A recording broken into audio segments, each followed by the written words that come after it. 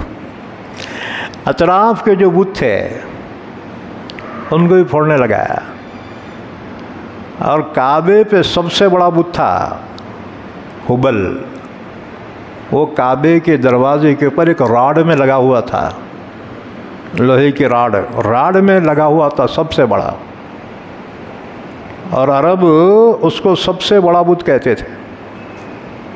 احد میں جب مشرکین جیت گئے نا، ان کا سپہ سالار ابو سفیان نے نعرہ لگایا تھا، اعلو ہبل، اعلو ہبل، یعنی ہبل کی جے ہو۔ اللہ کے رسول نے عمر سے کہا عمر جواب دے۔ احد پہاڑ پہ حضور تھے، ابو سفیان وہاں پہنچا تھا تانا دینے کے واسطے، اس نے کہا اعلو ہبل، ہبل کی جے ہو۔ حضور نے فرمایا عمر جواب دے۔ عمر نے کہا یا رسول اللہ کیا جواب دوں؟ حضور نے فرمایا کہے اللہ اعلیٰ و اجل۔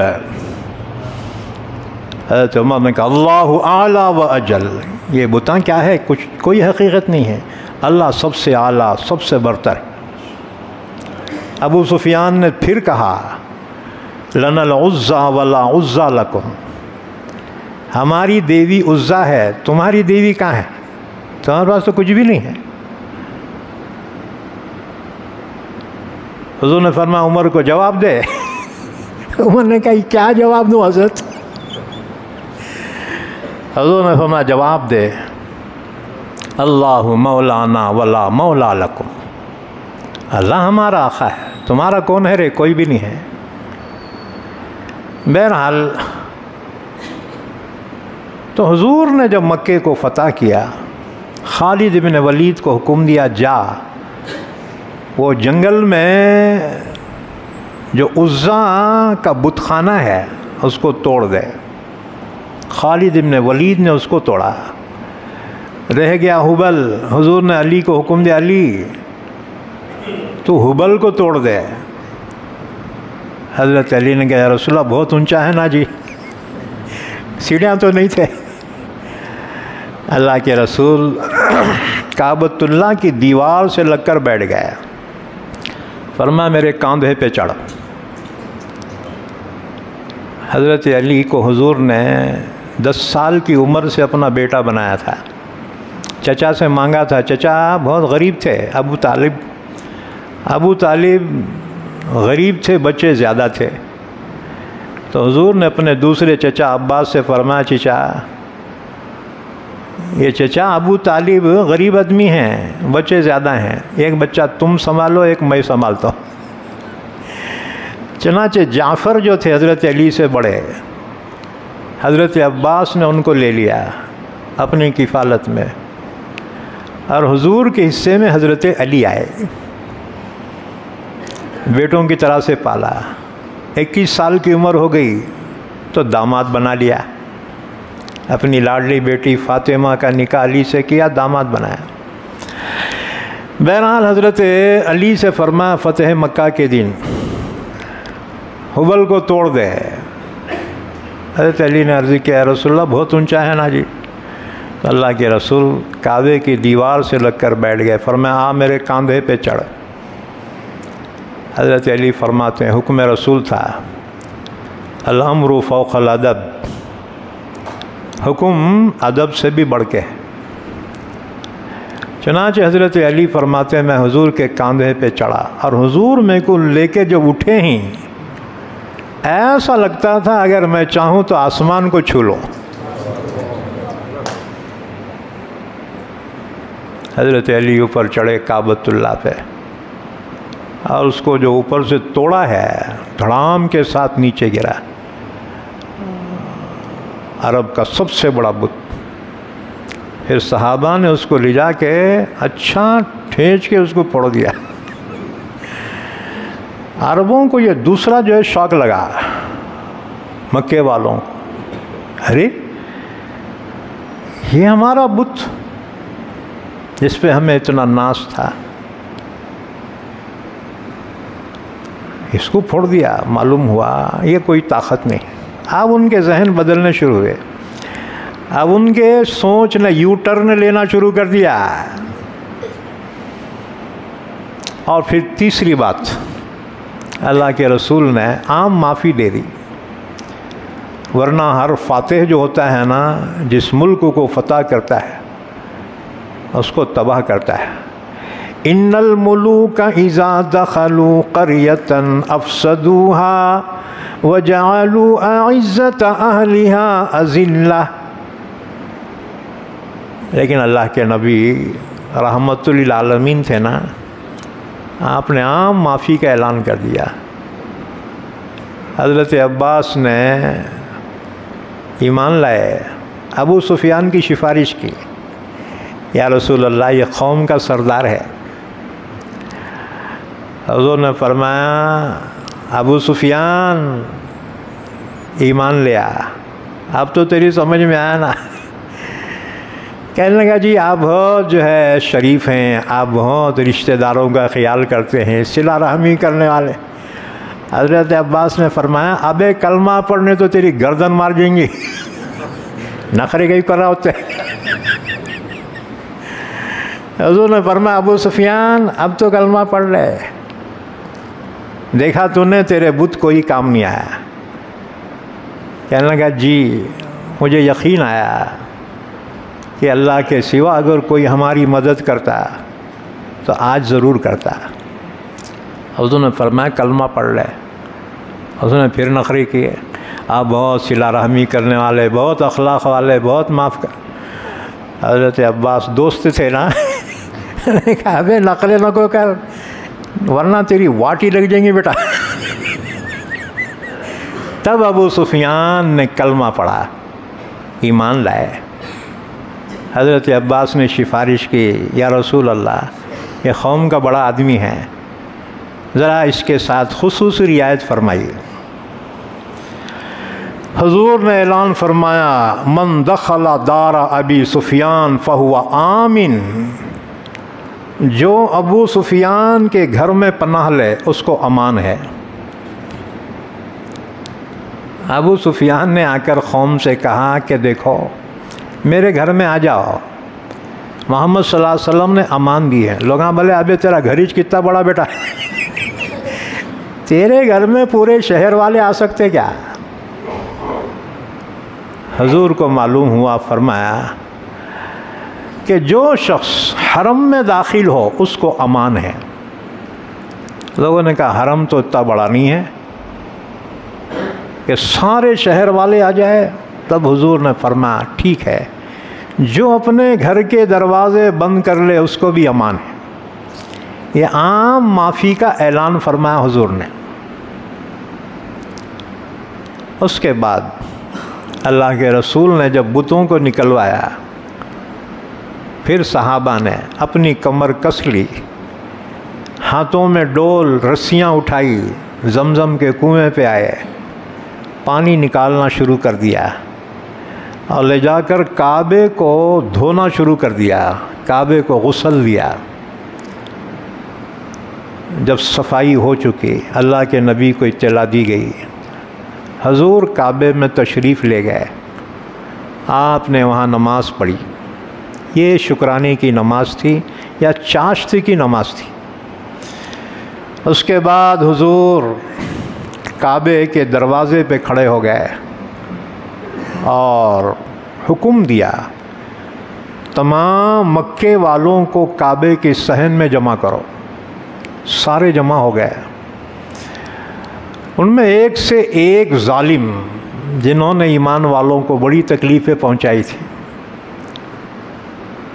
آج انتظار کر رہے ہیں اپنی زندگی کے فیصلے کا، کیونکہ 10,000 تلواریں اللہ کے نبی کے ایک حکم کے اشارے کے لیے منتظر ہیں۔ آپ حکم دیں ان کا قتل عام کر دیا جائے۔ لیکن اللہ کے نبی نے اللہ کا شکر ادا کیا، ان سے خطاب فرمایا یا معشر قریش، اے خاندان قریش کے لوگوں، ان اللہ قد اذهب عنکم نخوۃ الجاہلیہ وتعظمها بالآباء۔ حضور نے فرمایا آج اللہ نے تمہارے جاہلیت کے غرور کو اور خاندانی فخر کو مٹی میں ملا دیا ہے۔ اور پھر اخیر میں فرمایا کلکم من آدم و آدم من تراب، تم سب آدم کی اولاد ہو اور آدم مٹی سے بنائے گئے تھے، لہٰذا کسی گورے کو کالے پر کوئی فضیلت نہیں، کسی عرب کو عجم پر کوئی فضیلت نہیں، الا بالتقوی، مگر تقوی کی وجہ سے۔ اس کے بعد حضور صلی اللہ علیہ وسلم نے سب سے خطاب فرمایا تم بتاؤ اے قریش، آج میں تمہارے ساتھ کیا معاملہ کروں؟ بڑے ہوشیار تھے بیٹے، ہاں جی، دنیا کی سب سے ہوشیار قوم عرب۔ انہوں نے کہا اخن کریم ابن و اخن کریم، جی آپ تو ہمارے بھائی ہیں، آپ تو ہمارے بھائی کے بیٹے ہیں، ہم آپ سے رحم کی امید رکھتے ہیں۔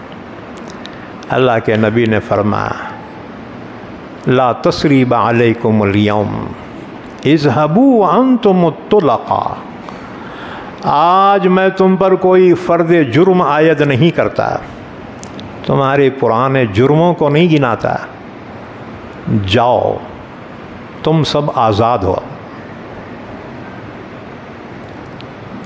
یہ تیسرا شوق لگا مکے والوں کے ذہن و دماغ پہ، کہا یہ کیا؟